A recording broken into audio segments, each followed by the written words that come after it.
This is Federal Express Flight 705. This aircraft is a McDonnell Douglas DC-10 cargo jet carrying electronics. The crew on board consists of the pilot, 49-year-old Captain David G. Sanders, the 42-year-old First Officer, James M. Tucker Jr., and a 39-year-old flight engineer, Andrew H. Peterson. They are currently making their way from Memphis, Tennessee to San Jose, California, a flight that has an average in-air flight time of around 4 hours. However, these three are not alone. There is someone else on board that was not initially scheduled to be there, and that is 42-year-old flight engineer Auburn R. Calloway. He is currently sitting in the jumper seat as a deadhead passenger. In other words, he is catching a ride to California, a common practice for FedEx employees at the time. However, he had brought on board an unusual piece of luggage, a guitar case.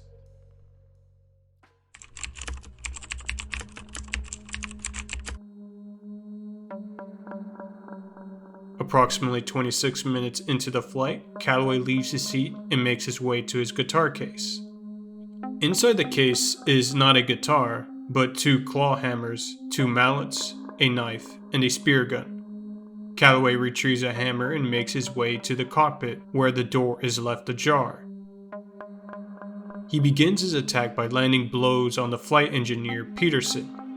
Calloway quickly turns and begins assaulting First Officer Tucker in an effort to immobilize him as well.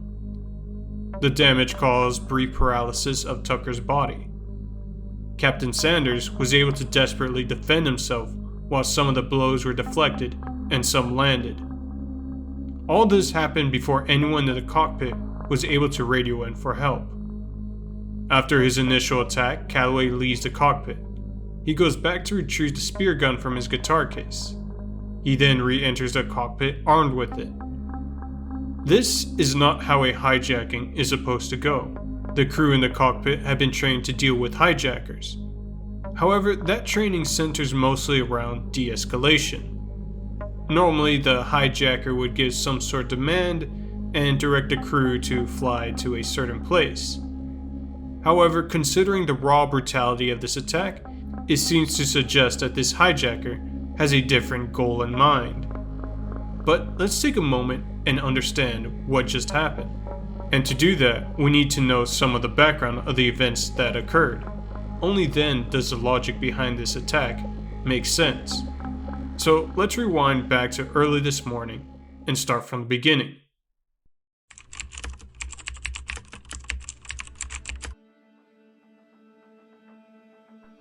Auburn R. Calloway was in some trouble. You see, he was due to appear in a hearing by the FedEx headquarters. The headquarters had noticed some irregularities in his flight hours and had launched an investigation. Things were not looking good for his continued employment at the company. He was also due to make his appearance before them on April 8th. However, shortly before this date, Calloway began rearranging his finances. He sent about $40,000 worth of securities to his ex-wife, and he sent her a cashier's check totaling nearly $14,000. He also paid a visit to the FedEx Employee Benefit Office and changed the beneficiaries of an accidental death and dismemberment policy and a term life insurance policy, the amount totaling around $2.5 million. That's why Calloway had to use hammers and a spear gun in his hijacking. His plan was not to steal the plane or take hostages. It was to crash it into the ground and have his family collect a payout from the FedEx's insurance.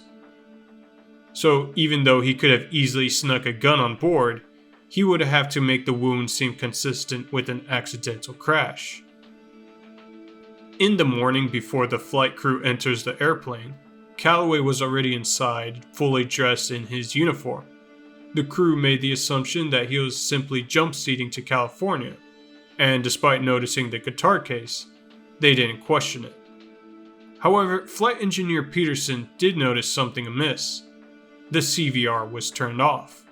The CVR, or Cockpit Voice Recorder, is needed to be functional to pass the pre-flight check. he was able to turn it back on and didn't think much of it at the time.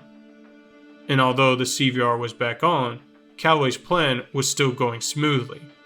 This is because the CVR records on a 30-minute loop, so to erase any recordings of a struggle, all Calloway had to do was simply fly for 30 more minutes.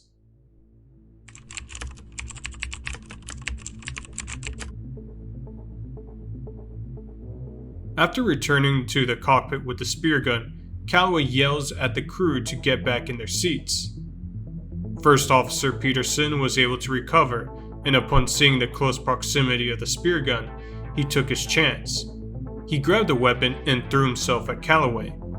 Upon seeing Peterson struggling against Calloway, Captain Sanders also joined in the fight.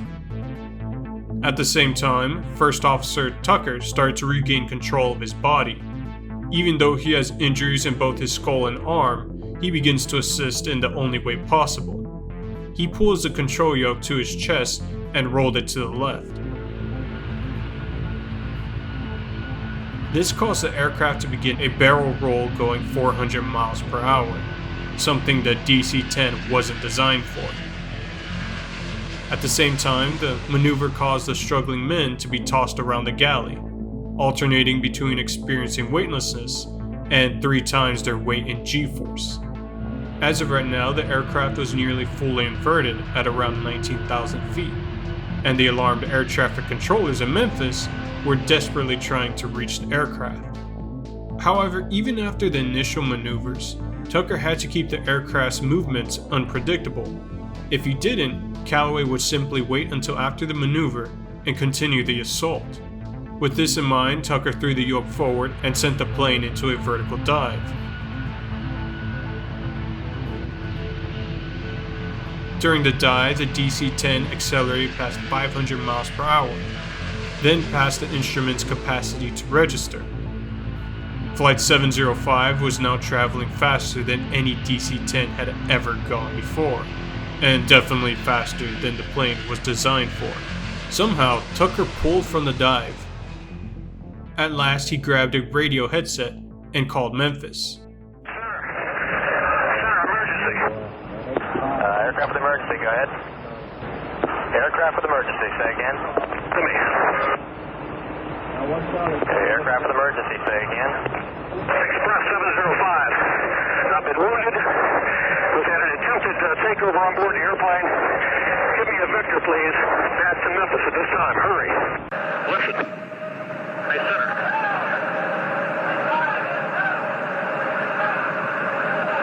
Give me a heading to Memphis.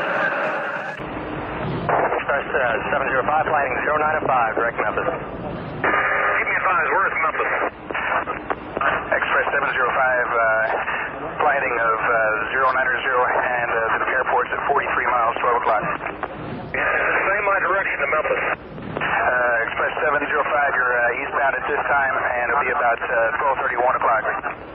Look, just keep talking to me, okay? Express 705, affirmative, need an ambulance, stand by, we'll get that for you. Yeah, we need an ambulance, and we need armed intervention as well. Alert the airport facility. Express 705, we have an emergency. He's turning back direct Memphis. He had an attempted takeover. He is wounded at this time. He's had an attempted takeover? Affirmative. He's north of Forest City by about 8 miles at this time. He's at 13,000, descending to 10,000. Okay, radar contact. And you put him on 19-1? 19-1. Yep. He's been wounded. He sounds like he's in bad shape. If he goes back over, I'll try to get him directed toward the airport. Did they subdue the assailants or what? They're not sure. I heard some noise in the background. It sounded like he said he'd been injured. He didn't say if he'd been shot. Yeah. But he said he needed assistance toward the airport. If he comes back to you, tell him to expect runway 9 and put him on me. Okay. Yeah. Meanwhile, the struggle in the galley is still ongoing. A determined Calloway is being held down by the 2 injured crewmen, but he is still struggling to reach for his weapons. At this point, the 2 in the back are calling for Tucker to assist them. As they are beginning to lose control, they desperately call out for Tucker to put the plane on autopilot and help them. Tucker does so and is able to help restrain Calloway. After successfully restraining Calloway, Sanders heads back to the cockpit and takes control of the plane. Captain Sanders is then able to fly the plane and successfully land at Memphis International Airport. Express 705 Heavy, Memphis, out of here. Memphis, can you hear me? Is this Express 705 Heavy? 705, yes.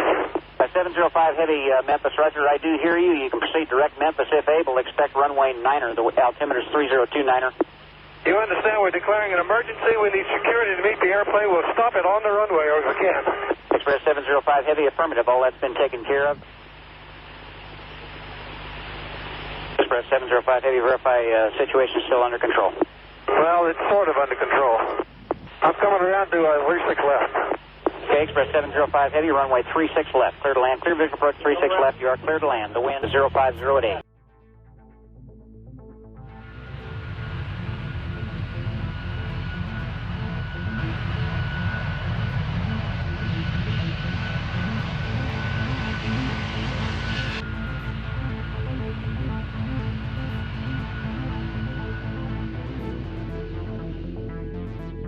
Upon boarding the plane, the paramedics were able to attend the injured crew, while Calloway was restrained with handcuffs. The attempted hijacking was over.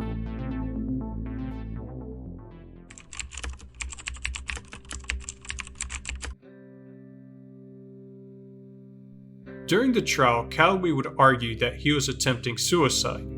Calloway's legal representation also attempted to invoke an insanity defense. However, he was found guilty of attempted murder, attempted air piracy, and interference with flight crew operations. He received 2 life sentences without the possibility of parole. The crew of Flight 705 survived the attack but were seriously injured.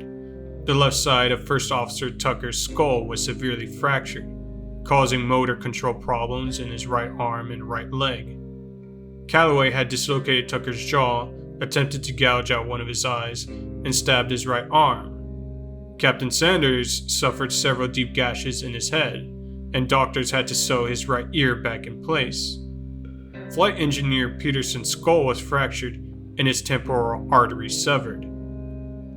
On May 26, 1994, the Airline Pilots Association awarded Dave Sanders, Jim Tucker, and Andy Peterson the Gold Medal Award for heroism, the highest award a civilian pilot can receive.